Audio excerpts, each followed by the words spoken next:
Baik. Hari ini kita akan masuk ke materi mengenai aktivitas manusia yang mempengaruhi keanekaragaman hayati. Nah, pada video sebelumnya, kita sudah pernah membahas ya mengenai manfaat-manfaat dari keanekaragaman hayati. Nah, pada kali ini kita akan membahas mengenai aktivitas manusia. Ya. Nah, pada aktivitas manusia yang mempengaruhi keanekaragaman hayati, di sini Bapak akan membaginya menjadi dua kelompok. Nah, yang pertama itu adalah aktivitas manusia yang dapat menurunkan keanekaragaman hayati. Sedangkan yang kedua, itu aktivitas manusia yang dapat meningkatkan keanekaragaman hayati. Nah, dalam kasusnya, semua aktivitas manusia di dunia ini sangat banyak sekali yang mempengaruhi keanekaragaman hayati, baik dia menurunkan maupun dia meningkatkan. Nah, pada video ini yang dimasukkan itu hanya aktivitas-aktivitas yang secara umum sering kita jumpai di permasalahan yang berkaitan dengan keanekaragaman hayati. Langsung kita mulai dari yang pertama, yaitu aktivitas manusia yang dapat menurunkan keanekaragaman hayati. Nah, kegiatan yang pertama yaitu adalah perusakan habitat. Nah, perusakan habitat ini contoh tindakannya adalah misalnya penebangan liar ataupun istilahnya illegal logging. Nah, yang tercantum di gambar di depan ini itu kan merupakan suatu ekosistem hutan hujan tropis misalnya, ya.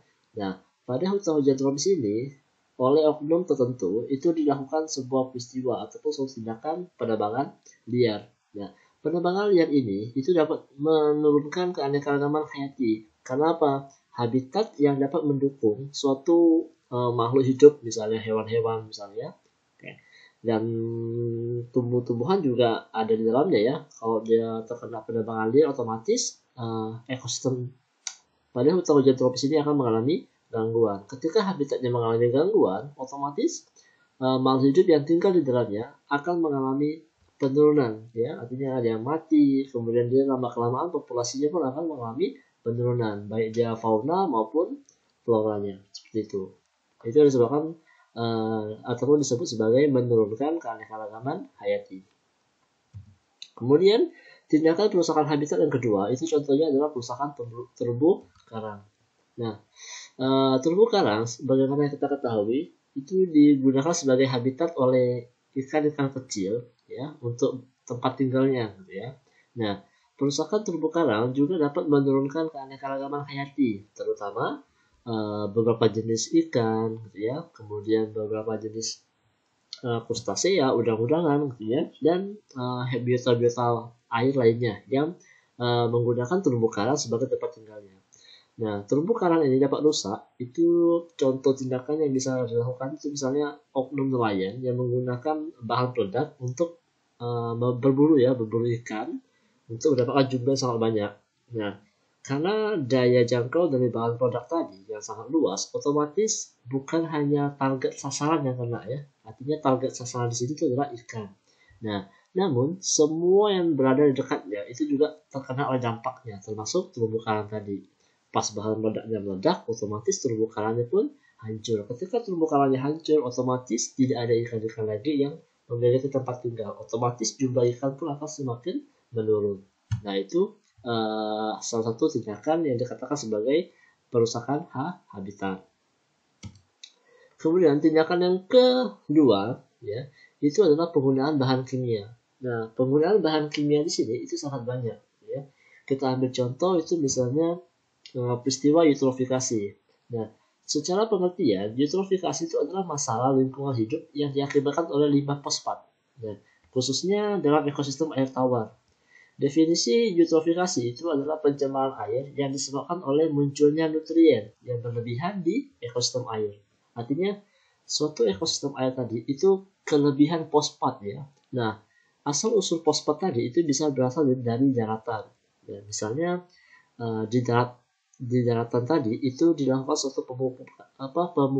Nah, pemupukan tadi itu menghasilkan suatu zat residu yaitu berupa fosfat. Nah, fosfat tadi itu sebenarnya adalah nutrien, cuman terakumulasi di perairan karena terbawa oleh air hujan dari daratan ke perairan. Pas dia sampai di perairan tadi, otomatis nutrien tadi akan menjadi nutrisi bagi tanaman-tanaman air di permukaan maupun di dalam airnya ya, di bawah ataupun di dasar air tadi. Nah, contoh yang tanaman di permukaan itu misalnya enceng gondok. Nah, ketika enceng gondok mendapatkan suplai fosfat yang cukup banyak, otomatis dia akan mengalami peningkatan populasi. Nah, peningkatan populasi yang tidak terbatas tadi, ya, itu dapat menutupi semua permukaan air. Gitu. Nah, dampak dari pertumbuhan yang sangat dahsyat dari pertumbuhan enceng gondok ini, itu akan membuat cahaya matahari tidak bisa menembus permukaan untuk mencapai ke dasar perairan. Gitu. Nah, sebenarnya di dasar perairan juga terdapat tanaman air yang membutuhkan cahaya untuk proses fotosintesis. Nah, hasil fotosintesis tadi salah satunya adalah oksigen yang bakal digunakan oleh biota laut ataupun biota air tawar ya di sini ya kasusnya, bukan air laut ya. Nah, untuk dia bernapas ataupun berespirasi. Nah, jika enceng gondok ini memenuhi permukaan air, otomatis cahaya tidak masuk. Nah, cahaya tidak masuk, otomatis tanaman di dasar air juga tidak mengalami proses fotosintesis. Ketika tidak mengalami fotosintesis, otomatis oksigen yang di dalam air juga berkurang. Ketika oksigen berkurang, biota-biota air juga susah mengalami respirasi. Otomatis biota-biota air tadi terancam mati. Ya. Nah, itu salah satu dampak dari penggunaan bahan kimia dalam peristiwa eutrofikasi. Kemudian, kegiatan yang selanjutnya itu adalah monokultur. Nah, monokultur adalah salah satu cara budidaya di lahan pertanian dengan hanya menanam satu jenis tanaman saja pada areal lahan ini ya. Nah, karena kita di Kalimantan Barat, penanaman dengan sistem monokultur itu sangat sering kita jumpai ya. Terutama adalah monokultur jenis tanaman kelapa sawit. Jadi kita bisa lihat kalau kalian pernah naik pesawat ya, kemudian kalian bisa melihat daratan itu di Kalimantan Barat itu mayoritas udah kelapa sawit semua gitu ya. Nah, suatu perusahaan membuat satu sistem monokultur untuk mendapatkan hasil yang maksimal gitu ya. Cuman ya, hal ini dapat memberikan efek samping bagi keanekaragaman hayati. Artinya di lahan ini tidak akan ditemukan tanaman-tanaman lain lagi gitu. Artinya apa? Di lahan ini akan kita temui hanya sawit saja. Sedangkan tanaman-tanaman lain yang beragam itu tidak kita jumpai. Bahkan tanaman-tanaman tadi terancam punah gitu. Karena dibabat habis semua lahannya di sini dan diganti dengan tanaman sawit. Nah, itu adalah dampak dari monokultur. Kemudian tindakan yang selanjutnya itu adalah pencemaran lingkungan. Nah, pencemaran lingkungan ini juga dapat menurunkan keanekaragaman hayati. Nah, misalnya pencemaran lingkungan ini sama aja kayak kita merusak habitat ataupun merusak lingkungan sekitar kita. Nah, pencemaran tuh ada beberapa jenis ya, walaupun belum kita bahas di bab ini. Misalnya pencemaran air, pencemaran udara, pencemaran tanah, bahkan ada pencemaran suara. Gitu ya. Nah, dengan lingkungan yang rusak, otomatis lingkungan tadi tidak dapat mendukung komponen biotik untuk tetap bertahan. Gitu ya. Bahkan komponen abiotiknya pun bisa rusak. Gitu. Contohnya pencemaran tanah, tanahnya menjadi rusak. Pencemaran air juga sama, airnya menjadi tercemar, otomatis tidak bisa mendukung kehidupan di biota laut tadi ataupun biota air tawar ya. Nah, itu merupakan tindakan-tindakan yang dapat menurunkan keanekaragaman hayati ya. Nah, ada aktivitas manusia yang menurunkan, otomatis ada juga aktivitas manusia yang dapat meningkatkan keanekaragaman hayati. Tuh. Nah, kita ambil contoh yang pertama yang berkaitan dengan ekosistem hutan gitu ya. Adalah tindakan reboisasi. Nah, reboisasi itu adalah suatu tindakan kita melakukan penghijauan kembali ya terhadap hutan-hutan yang telah gundul akibat penebangan liar gitu. Kemudian karena kita di kota Pontianak gitu ya, otomatis di Pontianak juga perlu melakukan suatu aktivitas untuk meningkatkan keanekaragaman ataupun tetap melestarikan makhluk hidup yang ada di kota. Salah satu tindakan yang dapat dilakukan oleh pemerintah kota Pontianak yaitu mendirikan taman kota. Contohnya Taman Digulis Pontianak. Nah, kita bisa lihat di gambar sini ya, banyak sekali jenis pohon, jenis bunga, gitu ya. Bahkan di dalamnya, Bapak rasa pasti ada hewan-hewan juga ya yang hidup di dalamnya. Otomatis di sini kita bisa melestarikan makhluk hidup juga, yang nanti berdampak untuk meningkatkan keanekaragaman hayati tadi. Lanjut. Nah, tindakan yang paling umum ataupun paling sering ya yang kita lakukan adalah suatu konservasi. Ya. Nah, konservasi ini dapat kita lakukan tidak hanya untuk mengkonservasi suatu hewan, ya.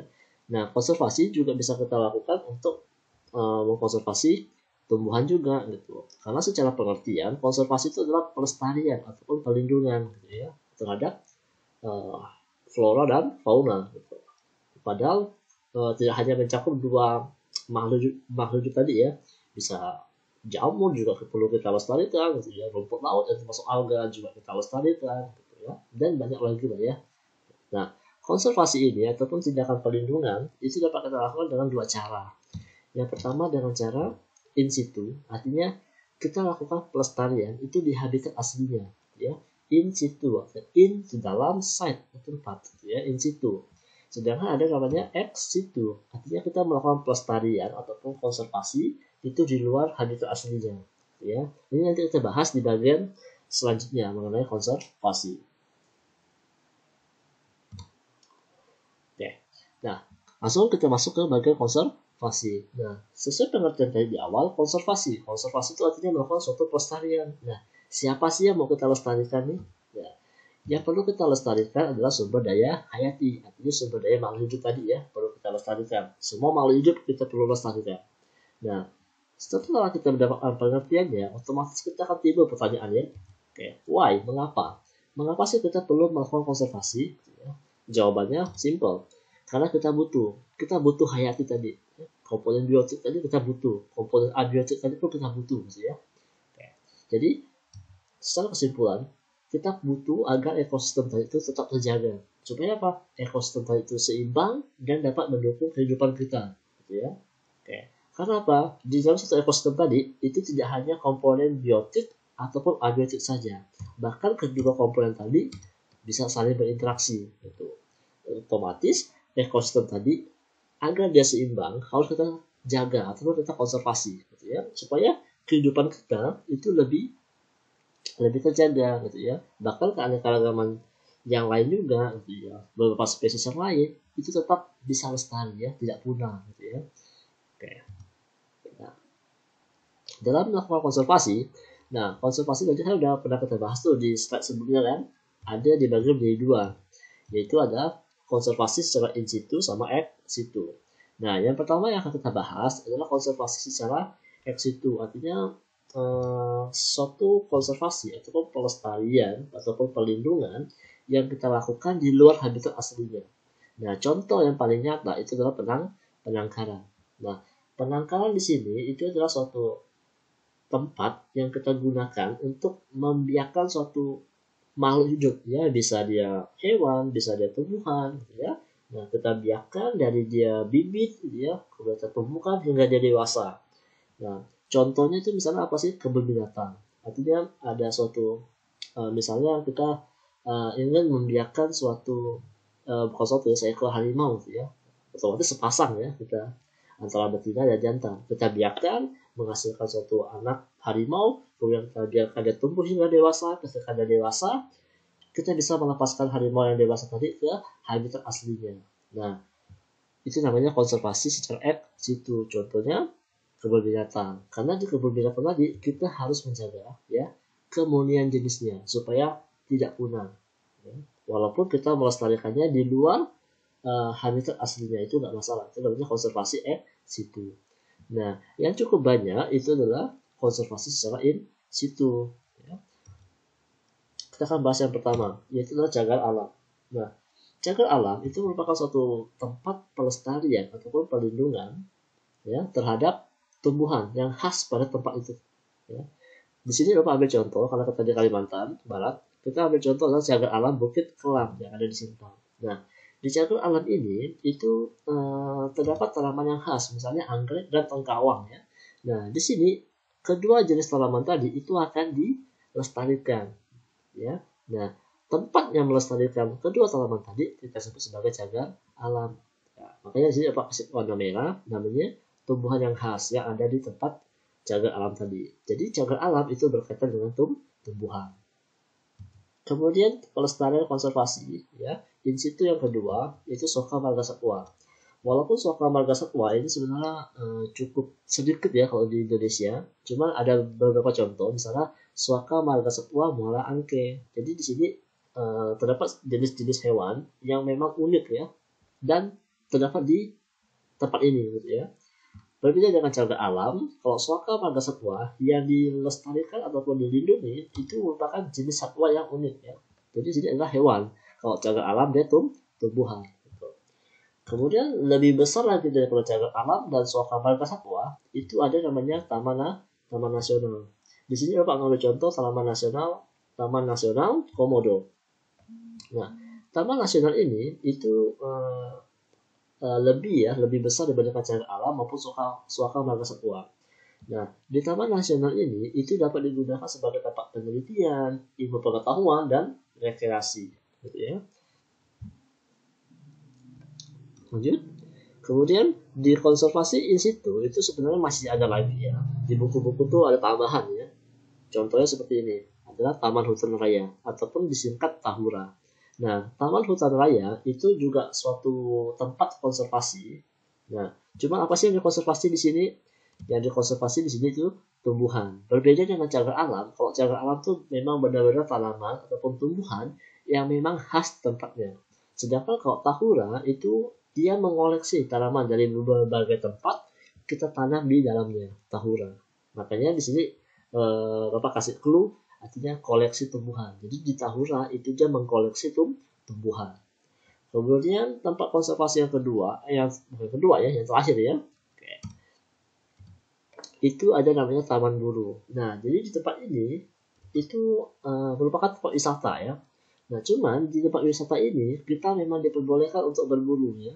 Jadi kalau misalnya ada teman kalian yang suka berburu, nah tempat ini sangat cocok gitu ya, karena tempat ini memang hewan-hewannya boleh kita buru gitu ya, artinya diizinkan gitu ya, artinya legal lah gitu ya.